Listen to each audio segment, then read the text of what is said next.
நல்ல திட்டங்களை தர்மபுரிக்கு யார் கொண்டு வந்தாங்க? இந்த அரசாங்கம், திராவிட முன்னேற்ற கழக அரசாங்கம் என்ன சொல்லுது? ஒரே ஒரு வாக்குறுதியை கூட அவங்க நிறைவேற்றல. ஏகப்பட்ட வாக்குறுதி கொடுத்தாங்க, ஏகப்பட்ட திட்டங்களை அறிவித்தார்கள். ஆனால் ஒன்றை கூட அவர்கள் நிறைவேற்றவே இல்லை.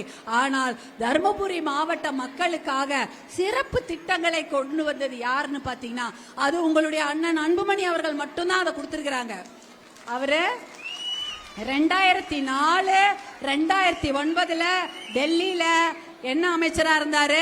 Health minister, health and family welfare, அதாவது சுகாதாரத்துறை அமைச்சராக இருக்கும் பொழுது தர்மபுரி மாவட்ட மருத்துவமனை இருக்கு இல்லையா, மருத்துவ கல்லூரியை தர உயர்த்தினாங்க. அப்ப இப்போ பெரிய பெரிய நோய் வந்தா எங்க போவோம்? மருத்துவமனைக்கு தான் போவோம். அதுல பெரிய நோயெல்லாம் கவனிக்கிறதுக்கு டாக்டர் இல்லைன்னா எங்க போவோம்? பக்கத்து ஊர் மருத்துவமனைக்கு போவோம். சேலமோ பெங்களூரோ வேற எங்கேயாவது போனோம். ஆனா தர்மபுரி மருத்துவ கல்லூரிய தரம் உயர்த்தியதால் மிக பெரிய பெரிய மருத்துவர்கள்லாம் இங்க வந்து வைத்தியம் பார்க்கறாங்க. எல்லா விவசாயியா இருந்தாலும் சரி, இல்ல வறிய குடும்பமா இருந்தாலும் சரி, ஏழை மக்களா இருந்தாலும் சரி, மருத்துவ கல்லூரிக்கு போனா பெரிய பெரிய டாக்டருங்க தர்மபுரி மருத்துவக் கல்லூரியில இன்னைக்கு நமக்கு மருத்துவம் பார்க்கிறார்கள் என்றால் அதற்கு காரணம் மருத்துவர் அன்புமணி அவர்கள் தர்மபுரி மருத்துவக் கல்லூரியை தரம் உயர்த்தினால்தான் இன்னைக்கு ஏழை எளிய மக்களுக்கோ அப்போலோ ஹாஸ்பிட்டல் ட்ரீட்மெண்ட் கூட கிடைக்குது. அந்த விஷயத்தை தர்மபுரிக்காக அவர் தனியாவே சிறப்பாக கவனம் செய்து கொண்டு வந்தார். அதே போல இன்னொரு திட்டம், மொரப்பூர் ரயில்வே திட்டம். அது எத்தனை நாள் கனவு? 70-80 வருஷம் இருக்குமா? இங்க இருந்து ட்ரெயின்ல எங்க போவீங்க? எங்க போவீங்க? ட்ரெயினே கிடையாது. இருந்தா தானே போறதுக்கு. ட்ரெயினே கிடையாது. மொரப்பூர் ரயில்வே திட்டத்தை டெல்லியில 2014 அவரு எம்பியா இங்க ஜெயிக்கிறாங்க.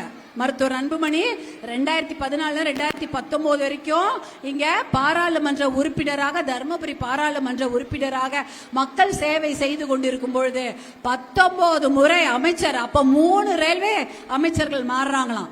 3 ரயில்வே அமைச்சர்களையும் தனித்தனியா ஒரு முறையும் போய் பார்த்து சண்டை போட்டு போராட்டம் செய்து அதற்காக நிதி ஒதுக்கீடு கொண்டு வந்து 2019 மொரப்பூர் ரயில்வே திட்டத்தை அடிக்கல் நாட்டி துவக்கி வச்சாங்க. ஆனா அதற்கப்புறம் வந்தவங்க யாருமே அந்த திட்டத்தை செயல்படுத்த முனையவே இல்லை. ஏன்னா இவர் வந்து அந்த திட்டத்தை தொடங்கி வைத்தது எதற்காக? இந்த மக்கள் ட்ரெயின்ல நீங்க பத்திரமா ஒரு ஊருக்கு போனோம், ஏதாவது ஒரு ட்ரெயின்ல போனாதானே படிக்கிறதுக்கோ வேலைக்கோ மற்ற சுகாதார ஹாஸ்பிட்டல் போகணும், இல்ல சென்னையில ஹாஸ்பிட்டலுக்கு போகணும், இல்ல சென்னையில வேற ஊர்ல ட்ரெயின்ல போய் வேலை செய்யணும்னா ட்ரெயின் இருக்கணும். ட்ரெயின் இல்லாத போது எப்படி போவீங்க என்பதற்காக தான் அந்த மொரப்பூர் ரயில்வே திட்டத்தை கொண்டு வந்தாங்க. அந்த திட்டத்தையோ இடம்லாம் கையகப்படுத்தி அதுக்கு வழியெல்லாம் மாற்று பாதையிலிருந்து அனுமதி வாங்கி கொடுத்தாங்க. ஆனால் எதையுமே செய்யாமல் அது அப்படியே கிடப்பில் போட்டு விட்டார்கள். அதனால அந்த மொரப்பூர் ரயில்வே திட்டம் நடக்கவே இல்லை. ஆனா இதுக்காக எவ்வளவு முயற்சி செய்தார்கள். தர்மபுரிக்கு சிறப்பு திட்டங்கள். நெக்குந்தில இருந்து யாரா வந்திருக்கீங்களா? நெக்குந்தி அந்த ஊர்ல இருந்து இந்த பகுதியில நான் அந்த நெக்குந்தி ஊருக்கு போயிருக்கேன். பிஹெச்டி என்னோட தீசிஸ்க்காக நான் அந்த ஊருக்கு போயிருந்தேன். அந்த நெக்குந்தி ஊருக்கு இல்லையா, அந்த ஊர்ல பாதுகாப்பு டிஃபென்ஸ் ரிசர்ச் இன்ஸ்டிடியூட் மாதிரி ஒன்று கொண்டு வரத்துக்கு ஏதோ பெரிய முயற்சி இருந்தது. அதையெல்லாம் கொண்டு போய் மருத்துவர் அன்புமணி போய் எவ்வளோ தூரம் பேசிட்டு வந்தார். நீங்க அதை கொண்டு வாங்க, எங்க மக்களுக்கு ஒரு பயனுள்ள வேலையை கொடுங்க அப்படின்லாம் எத்தனையோ திட்டம் கொண்டு வந்தாரு. ஆனால் அந்த திட்டம் எல்லாம் அதை திருப்பி செய்யக்கூடிய அளவுக்கு யாருக்குமே தெரியவே இல்லை. அந்த மாதிரி திட்டங்களை அவர்கள் செய்யவே இல்லை. அந்த மாதிரி தர்மபுரிக்காகவே சிறப்பான திட்டங்கள். உங்களுக்கு தெரியல 108 ஆம்புலன்ஸ், அது எல்லா ஊர்லயும் ஓடுது இல்லையா? உங்க ஊருக்கு வருதா?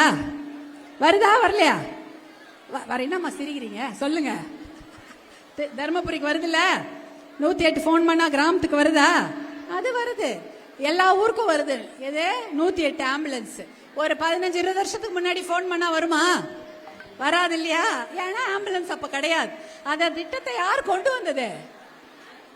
உங்களுடைய அண்ணன் அன்புமணி தான் 108 ஆம்புலன்ஸ் என்ற திட்டத்தை இந்தியா முழுக்க அறிமுகப்படுத்தியது. எதுக்கு? நம்ம மாதிரி பெண்கள் அவசரத்துக்கு போன் பண்ணா வரணும், யாராவது ஒருத்தர் வரணும்ல. அப்பாக்கு தானே போன் பண்ணுவோம் முதல்ல, இல்ல வீட்டுல அண்ணன் நம்பிக்கை பண்ணுவோம். அடுத்தது கல்யாணமான பெண்ணா இருந்தா கணவருக்கு போன் பண்ணுவாங்க, எனக்கு வலிக்குது பிரசவ வலி யாராவது வாங்கன்னு கூப்பிடுவாங்க. அதுக்காக தான் அவங்க அண்ணன் கொண்டு வந்தது தான் அந்த 108 ஆம்புலன்ஸ். என்னுடைய சகோதரிகள் நடுராத்திரி வலின்னு துடிச்சாங்கன்னா அவங்கள கூட்டிட்டு கொண்டு போய் மருத்துவமனையில பத்திரமாக சேர்க்க வேண்டும் என்பதற்காக கொண்டு வரப்பட்ட திட்டம் தான் 108 ஆம்புலன்ஸ். அதுல எத்தனையோ குழந்தைங்க தமிழ்நாட்டில் பிறந்துட்டாங்க. அது மூலமா எத்தனையோ உயிர் காப்பாற்றப்பட்டிருக்கு. ஒரு 65,000 குழந்தைங்க தமிழ்நாட்டில் ஆம்புலன்ஸ்லயே பிறந்திருக்காங்களாம். இப்ப யோசிச்சு பாருங்க, 65,000 குழந்தைகள் பிறப்பது மட்டும் இல்ல, 65,000 தாய்மார்களும் அதுல காப்பாற்றப்பட்டிருக்காங்க. 65,000 குடும்பங்களும் அதுல காப்பாற்றப்பட்டிருக்கல. ஒரு தாய் இல்லைன்னா அந்த குடும்பம் நல்லா இருக்குமா? அந்த கணவர் என்ன பண்ணுவாங்க, சூப்பரா இன்னொரு கல்யாணம் பண்ணிட்டு போயிடுவாங்க. குழந்தைங்களை யார் பாக்குறது இல்ல? அதனாலதான் அந்த ஆம்புலன்ஸ் கொண்டு வந்தாங்க. அப்பதான் 108 ஆம்புலன்ஸ் மூலமாக எத்தனையோ குழந்தைகளும் தாய்மார்களும் காப்பாற்றப்பட்டிருக்காங்க. இந்த மாதிரி நல்ல திட்டங்களை மருத்துவர் அன்புமணி தான் உங்களுக்காக கொண்டு வந்தார்.